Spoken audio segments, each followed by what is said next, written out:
Hello দর্শক, সবাই নিশ্চয়ই অনেক ভালো আছেন। আজকে আমি আপনাদের সামনে আবারও হাজির হয়ে গেলাম নতুন একটি রেসিপি নিয়ে। এখানে ম্যাক্সিন বলে আমি 3 কাপ ময়দা নিয়েছি, পরিমাণ মতো লবণ দিচ্ছি, 1 চামচ কালো জিরা দিচ্ছি। এখন হাতের সাহায্যে ময়দাটাকে ভালোভাবে মিশিয়ে নিচ্ছি। তারপরে এখানে আমি হাফ কাপ তেল দিচ্ছি, তেল দিয়ে আবারও আমি হাতের সাহায্যে ময়দাটাকে ভালোভাবে ময়ান করে নিচ্ছি। যখনই দেখবেন হাতের মুঠোয় চলে আসছে তখনই বুঝতে পারবেন ময়দাটা ময়ান করা আপনার পারফেক্ট হয়েছে। তারপর এখানে অল্প অল্প পানি দিয়ে সিঙ্গারার ডোটাকে মথে নেবেন। চেষ্টা করবেন অল্প অল্প পানি দিয়ে সিঙ্গারা ডোটা মথতে, একবারে পানি দিতে যাবেন না, তাহলে সিঙ্গারাটা পারফেক্ট হবে না, কারণ ডোটা নরম হয়ে যেতে পারে। আপনারা বাসায় যে রুটির ডোটা বানান তার থেকে একটু শক্ত বানাবেন সিঙ্গারা ডোটা, তাহলে সিঙ্গারাটা পারফেক্ট হবে। তো আমার সিঙ্গারা ডোটা মথা হয়ে গেছে। এখন একটা ভিজা কাপড় দিয়ে এটাকে আমি ডেকে আধা ঘন্টার জন্য রেস্টে রেখে দিয়েছি। এদিকে আমি চুলায় একটা প্যান বসিয়েছি, প্যানে আমি পরিমাণ মতো তেল দিয়েছি, 1 কাপ পেঁয়াজ কুচি দিচ্ছি, 2টো কাঁচামরিচ এখানে কুচি করে দিয়ে দিচ্ছি। তারপর আমি পেঁয়াজটাকে তেলে একটু ভেজে নিচ্ছি। তারপর এখানে আমি 1 চামচ জিরা গুঁড়া দিচ্ছি, 1 চামচ আদা বাটা দিচ্ছি, 1 চামচ রসুন বাটা দিচ্ছি। তারপর আবারও আমি একটু নেড়ে নিচ্ছি। এখানে অল্প পানি দিয়ে দিচ্ছি যেন মশলাটা পুড়ে না যায়। তারপর এখানে 1 চামচের থেকে একটু কম মরিচ গুঁড়া দিয়ে দিচ্ছি, 1 চামচ পাঁচফোড়ন দিয়ে দিচ্ছি, দিয়ে আবারও একটু নেড়ে নিচ্ছি। তারপর এখানে 1.5 চামচ হলুদ গুঁড়া দিচ্ছি, পরিমাণ মতো লবণ দিয়ে দিচ্ছি। লবণটা দিয়ে আবারও একটু পানি দিয়ে আমি সিঙ্গারার মশলাটাকে কষিয়ে নিচ্ছি।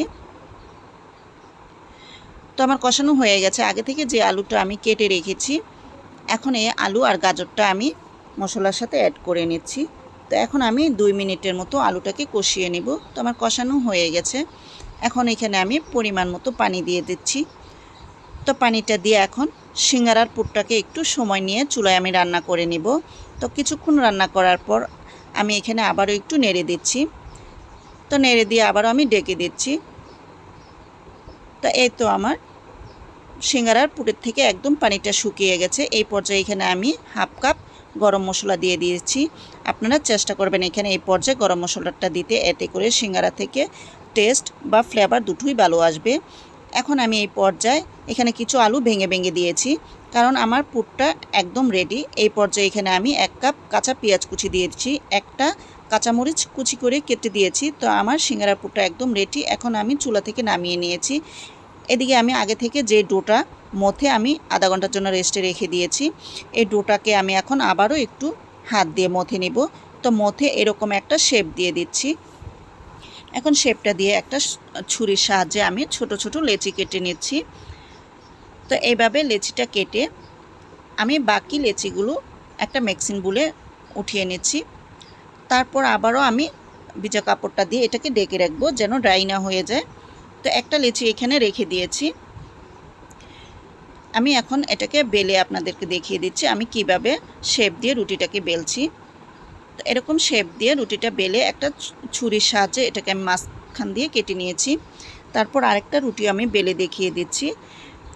সেম এরকম শেপ দিয়ে আপনারা রুটিটা বেলবেন। তারপর একটা ছুরি দিয়ে মাঝখান দিয়ে কেটে নেবেন। এখন আমি একটা সিঙ্গারা আপনাদেরকে বানিয়ে দেখিয়ে দিচ্ছি। এইভাবে উপরে হাত দিয়ে একটু তেল ব্রাশ করে নেবেন, তাহলে মাথাটা একটা মাথার সাথে আরেকটা মাথা লেগে যাবে। তো এই তো দেখতেই পাচ্ছেন আমি সিঙ্গারার শেপটা কিভাবে দিয়েছি। এখন আমি এখানে সিঙ্গারার পুরটা দিয়ে দিচ্ছি, দিয়ে আবারও উপর দিয়ে একটু পানি দিয়ে দিচ্ছি। পানিটা দিয়ে এখন আমি মাথাটা এভাবে জোড়া লাগিয়ে দিচ্ছি। অবশ্যই এখানে পানিটা দিবেন, তাহলে জোড়াটা লাগবে। তো দেখতেই পাচ্ছেন আমি সিঙ্গারার শেপটা কিভাবে দিয়েছি। তো আরেকটা সিঙ্গারা আমি বানিয়ে দেখিয়ে দিচ্ছি। এভাবে উপরে হাত দিয়ে একটু পানি দিয়ে দিবেন, তারপর মাথাটা এভাবে জোড়া লাগিয়ে নেবেন। এখন এখানে সিঙ্গারা পুরটা দিয়ে দিবেন, তারপর উপর দিয়ে আবারও হাত দিয়ে আঙুলের সাহায্যে একটু পানি দিয়ে দিবেন, এতে করে মাথাটা ভালোভাবে জোড়া লাগাতে পারবেন। এই তো দেখতেই পাচ্ছেন আমি সেম কিভাবে শেপটা দিচ্ছি, আপনারাও বাসায় এভাবে দেওয়ার চেষ্টা করবেন, একদম পারফেক্ট দোকানের মতো সিঙ্গারা হবে। তো এই তো এভাবে করে আমি 2টো সিঙ্গারা বানিয়ে দেখিয়ে দিয়েছি। তো এইভাবে করে আমার সবগুলো সিঙ্গারা বানানো হয়ে গেছে। আমি এখানে একটু বেশি করে সিঙ্গারাটা বানিয়েছি, কারণ এখান থেকে কিছু সিঙ্গারা আমি উঠিয়ে নেব, আমি ডিপ ফ্রিজে সংরক্ষণ করে রেখে দেব। তো যখন বাচ্চারা বায়না করবে সন্ধ্যায় যে সিঙ্গারা খাবে, তখন শর্টকাট বেজে দিতে পারবো, বাচ্চারা খেতে পারবে।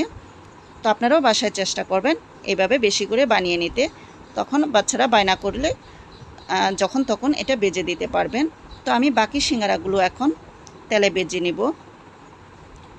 তো এখানে আমি পর্যাপ্ত পরিমাণ তেল দিয়েছি, তেলটা গরম করে নিয়েছি। এখন একে একে সিঙ্গারাগুলো দিয়ে দিচ্ছি, দিয়ে একটু সময় নিয়ে আমি সিঙ্গারাটা বেজে নেব।